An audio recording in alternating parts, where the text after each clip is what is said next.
दीर्घ 7 दिन है राजरास्त बसी रही हजार हजार अध्यापक शिक्षक और शिक्षा कर्मचारी। ओडिशा स्कूल कॉलेज शिक्षक और कर्मचारी समन्वय समितिर आह्वान क्रमे भुवनेश्वर गांधी मार्ग में चलता अहोरात्र गणधारणा सप्तम दिन में पहुंची। वर्षा बिजुली और घड़घड़ी को खातिर न करी राजधानी राजरास्त हजार हजार शिक्षक शिक्षयित्री और शिक्षा कर्मचारी निजर हक पाई दिन राति पड़ी रही। सरकार तुरंत समस्या समाधान करंतु बोली समन्वय समिति तरफ दाबी करा जायछि।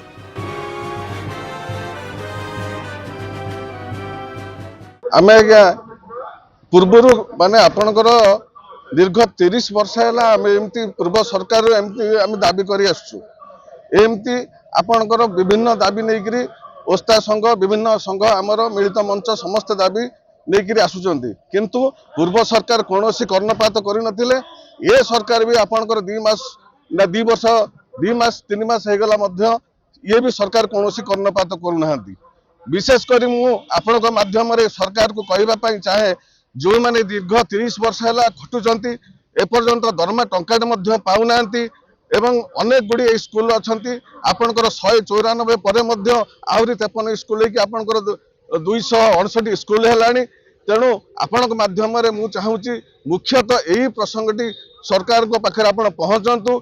यही जो पेट विकल शिक्षक शिक्षयित्री एवं कर्मचारी मान अच्छा से पेटर मुठे दाना पड़ू एवं आउ जो शिक्षक मैंने रही दीर्घ दिन ब्लॉक ग्रांट हिसाब से गोटे कुश्चित चिंताधारा करी सरकार जो नहीं एवं से शिक्षक माने आपणकर रिटायर्ड हो गले।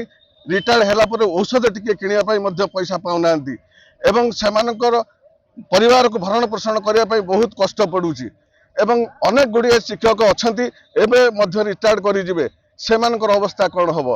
तेणु एमती आज्ञा विभिन्न समस्या अच्छी, किंतु मु यही 2टी समस्या आपण माध्यम सरकार को कहवाई चाहे जो मैंने टंकाटी दरमा पाई ना से अनुदान दि जाऊ एवं रिटायर्ड है परे जो शिक्षक माने घर शून्यस्तर जाउचंती सेमान को पेंशन दिया जाऊ।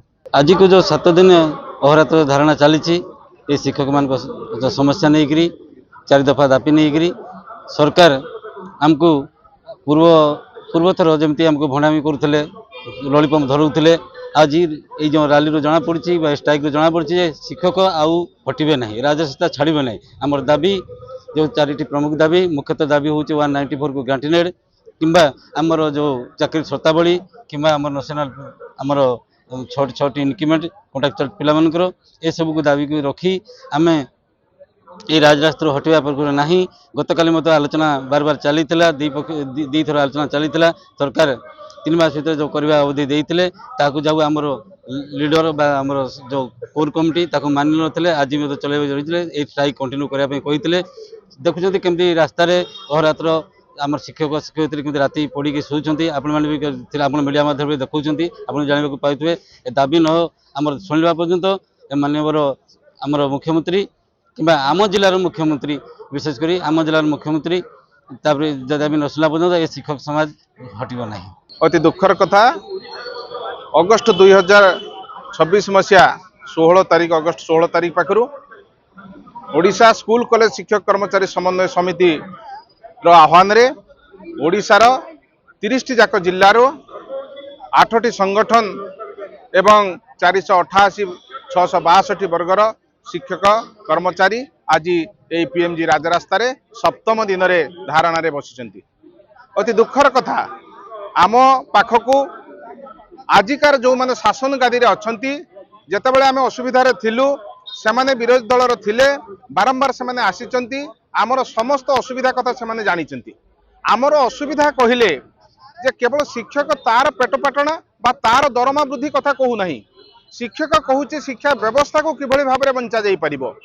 आज जो गुड़िक अनुदान प्राप्त विद्यालय अच्छी से गुड़िक दीर्घ 10-15-20 वर्ष चाकरी कला परे सेमाने किंचित दरमा पाइथिले एवं वर्तमान जेतेबेले सेमाने 10 वर्ष दरमा पाई सारला परे शून्य हस्तर अवसर नौचंती अवसर परे सेमाने बंचिबे किमती। तेणु सेमानकर बंचिबार अधिकार को क्षुण्ण करा होउची। द्वितीय कथा है जो विद्यालय गुड़िक बा जो महाविद्यालय गुड़िक शिक्षक कर्मचारी अच्छा सरकार समस्त शर्त पूरण करी ସେମାନେ ପାଇଛନ୍ତି ଅନୁମତି ପାଇଛନ୍ତି ଏବଂ ଶିକ୍ଷାଦାନ ଚାଲି ରଖିଛନ୍ତି 20-30 ବର୍ଷ ଧରିକି ମାନବ ସମ୍ବଳର ବିକାଶ କରୁଛନ୍ତି କିନ୍ତୁ ଆଜି ପର୍ଯ୍ୟନ୍ତ ଟଙ୍କାଟିଏ ମଧ୍ୟ ସେମାନେ ଅନୁଦାନ ପାଇପାରିଲେ ନାହିଁ। ସେଇଭଳି ଭାବରେ ଦିନ ଥିଲା ଯେତେବେଳେ ସରକାରୀ କର୍ମଚାରୀ ମାନେ 58 ବର୍ଷରେ ଅବସର ନେଉଥିଲେ ସେତେବେଳେ ଅନୁଦାନ ପ୍ରାପ୍ତ ବିଦ୍ୟାଳୟର ଏବଂ କଲେଜର କର୍ମଚାରୀଟିଏ ନେଉଥିଲା 60 ବର୍ଷରେ। ସେଇ 2 ବର୍ଷର ଯୋଉ ତଫାତ ଥିଲା ସେତିକି ମଧ୍ୟ ଆଜି ପର୍ଯ୍ୟନ୍ତ ହେଇପାରିଲାନି। ଯୋଉ ପଦବୀ ଗୁଡିକ ଫାଙ୍କା ପଡ଼ିଲା ଅବସର ନେବା ଫଳରେ ସେଗୁଡ଼ିକ ଆଜି ପର୍ଯ୍ୟନ୍ତ ପୂରଣ ହେଇପାରିଲାନି। ତେଣୁ ଆଜି ଓଡ଼ିଶାର ଅନେକ ବିଦ୍ୟାଳୟ ରହିଛି ଯୋଉଠିକି କେବଳ ଜଣେ ମାତ୍ର ଶିକ୍ଷକ ବା ବିନା ଶିକ୍ଷକରେ ମଧ୍ୟ ଚାଲିଛି ଏବଂ ଏଇଭଳି ଭାବରେ ଆଜି ଯୋଉ ଗ୍ରାମାଞ୍ଚଳର ପିଲାମାନେ ପାଠ ପଢିବା ପାଇଁ ଯୋଉ ଗାଁର ଲୋକମାନେ ଜମି ଦେଇକି ଯୋଉ ସେମାନେ ମୁଠି ଚାଉଳ ଦେଇକି କୁଟା ଦେଇକି ନିଜେ ପରିଶ୍ରମ କରିକି ବିଦ୍ୟାଳୟ ଗଠନ କରିଥିଲେ ଏବଂ ଆଜିକି 20-30 ବର୍ଷ ଧରିକି ସେମାନେ ଚଲେଇ ଆସିଥିଲେ ସେ ବିଦ୍ୟାଳୟ ଗୁଡିକ ଆଜି ଭାଙ୍ଗିବାକୁ ବସିଲାଣି। ଆପଣ ମାନେ ଜାଣିଛନ୍ତି ଗାଁରେ ସାଧାରଣତଃ ଯୋଉମାନେ ଚାଷୀ ମୂଲିଆ ଗରିବ ଖଟିକିଆ ଶ୍ରମିକ ଶ୍ରେଣୀର ପିଲା ପାଠ ପଢୁଥିଲେ ଆଦିବାସୀ ହରିଜନ ଦଳିତ ବର୍ଗର ପିଲା ପାଠ ପଢୁଥିଲେ ସେଇ ପିଲାମାନେ ଆଜି ଶିକ୍ଷାରୁ ବଞ୍ଚିତ ହେବା ପାଇଁ ଯାଉଛନ୍ତି। ତେଣୁ ସରକାରଙ୍କୁ ନିବେଦନ କରାହଉଛି ସରକାରଙ୍କର ଯେତେ ଶୀଘ୍ର ଚୈତନ୍ୟ ଉଦୟ ହେବ। ସେମାନେ ଯେତେବେଳେ ବିରୋଧୀ ଦଳର ଥିଲେ ସେମାନେ ଯେତେବେଳେ ଆସିକି ଏଠି କହୁଥିଲେ ଯେ ଆମେ ସରकारକୁ ଆସିଲେ 2 ମାସ ଭିତରେ ଆମେ ପୂରଣ କରିବୁ ଶିକ୍ଷକ ମାନଙ୍କର ସମସ୍ତ ନ୍ୟାୟଚିତ ଦାବିକୁ ଆଜି ସେମାନେ ବୁଝି ପାରୁନାହାନ୍ତି। ତାଙ୍କୁ ବାରମ୍ବାର ବୁଝାଇବା ପାଇଁ ପଡୁଛି ତାଙ୍କୁ ବାରମ୍ବାର କମିଟି ଫର୍ମେସନ କରିବା ପାଇଁ ପଡୁଛି। ଗୋଟେ କମିଟି ରିପୋର୍ଟ ଦେଇ ସାରିଲା ପରେ ପୁଣି ଅବଧି ବୃଦ୍ଧି କରୁଛନ୍ତି ଏବଂ ସବୁଠାରୁ ଦୁଃଖ ଓ ପରିତାପର ବିଷୟ ଯୋଉଠି ମାନ୍ୟବର ଉଚ୍ଚ ନ୍ୟାୟାଳୟ ମାନ୍ୟବର ସର୍ବୋଚ୍ଚ ଉଚ୍ଚତମ ନ୍ୟାୟାଳୟ ଶିକ୍ଷକ କର୍ମଚାରୀ ମାନଙ୍କ ସପକ୍ଷରେ ମତ ବ୍ୟକ୍ତ କରିଛନ୍ତି ସେମାନଙ୍କର ଦାବିକୁ ଯୁକ୍ତିଯୁକ୍ତ ବୋଲି ମାନେ ଗ୍ରହଣ କରିଛନ୍ତି ଏବଂ ରାୟ ପ୍ରକାଶ କରିଛନ୍ତି ତାପରେ ମଧ୍ୟ ଟାଳଟୁଳ ନୀତି ଧରି ଏ ସରକାର ସେମାନଙ୍କ ଦାବିକୁ ଏଡେଇ ଚାଲିଛନ୍ତି। ଯାହା ଫଳରେ ଆଜି ଦେଖୁଥିବେ ଆଜି 7 ଦିନ ହେଲା ଏଇଠି ଅନେକ ମା ଭଉଣୀ ଅଛନ୍ତି ଏଇଠି ଅନେକ ଅବସର ନେଇଥିବା ଶିକ୍ଷକ ଅଛନ୍ତି। ଗୋଟିଏ ଦିନ ତଳେ ସେ ଅବସର ମାନେ ସିନିୟର ସିଟିଜେନ୍ସ ଡେ ପାଳନ କରୁଥିଲେ ସରକାର ଏଠି ସେଇଭଳି ଅବସର ପାଉଥିବା ଶିକ୍ଷକ ଅବସର ନେଇଥିବା ଶିକ୍ଷକ ଯୋଉମାନେ କି ଟଙ୍କାଟେ ପାଉନାହାନ୍ତି ଯୋଉମାନେ କି ବର୍ତ୍ତମାନ ଗୋଟେ ଦଳିତ ଭଳିଆ ଜୀବନ ଯାପନ କରୁଛନ୍ତି ବିନା ପଇସାରେ ସେଇଭଳି ଅବସ୍ଥାରେ ଏଠି ଶିକ୍ଷକ କର୍ମଚାରୀ ମାନେ ଖରା ବର୍ଷା ଶୀତ କାକର ଖାଇ ଏଠି ବସିଛନ୍ତି ଏବଂ ଏମାନେ ବସିବେ ଯେତେ ପର୍ଯ୍ୟନ୍ତ ସରକାର ତାଙ୍କର ଦାବି ପୂରଣ ନ କରିଛନ୍ତି ଏବଂ ଯେତେ ପର୍ଯ୍ୟନ୍ତ ତାଙ୍କର ଗେଜେଟ ନୋଟିଫିକେସନ ବାହାର ନ କରିଛନ୍ତି। आज की आंदोलन आमर 7 दिन रे पहुँचलानी किंतु परितापर विषय आज जो सरकार आम आज आसन में बसईचु बा से विरोधी दल थे जो प्रतिश्रुति आमको देते ताहा सरकार को आसिकी 24 मास ऊर्ध है किंतु आमर कौन सी प्रकार दाबी रे से आज पर्यंत आमको सठिक निष्पत्ति जन ना। तेणु आम बर्तमान जो दुख रे जो कालापाती करूँ जो सरकार को आम आणिलु परिवर्तन स्वर आने किंतु आज ताहा देखा जाऊ ना। पूर्व सरकार जहाँ थे विगत सरकार जहाँ थे ए सरकार आज से तेणु कौन सी परिवर्तन आशा नहीं।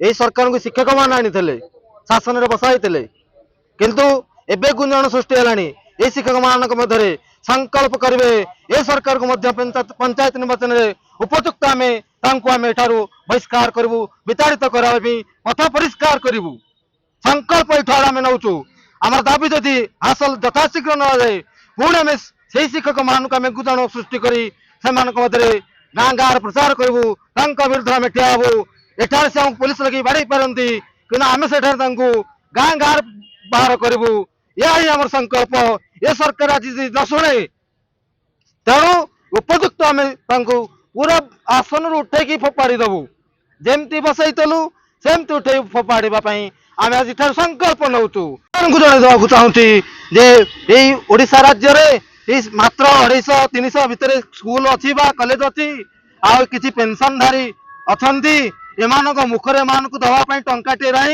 किंतु राति पाइले कौन कर खेल पढ़िया 70 कोटी दबू 60 लक्ष दबू से अमक करदेबू यहाँ सांगे सांगे हो पार्टी कौन सी कमिटर आवश्यकता नहीं। Please watch current updates in Rainbow Digital. Stay logged in www.rainbowodisha.com. Subscribe our channel in YouTube and press the bell icon.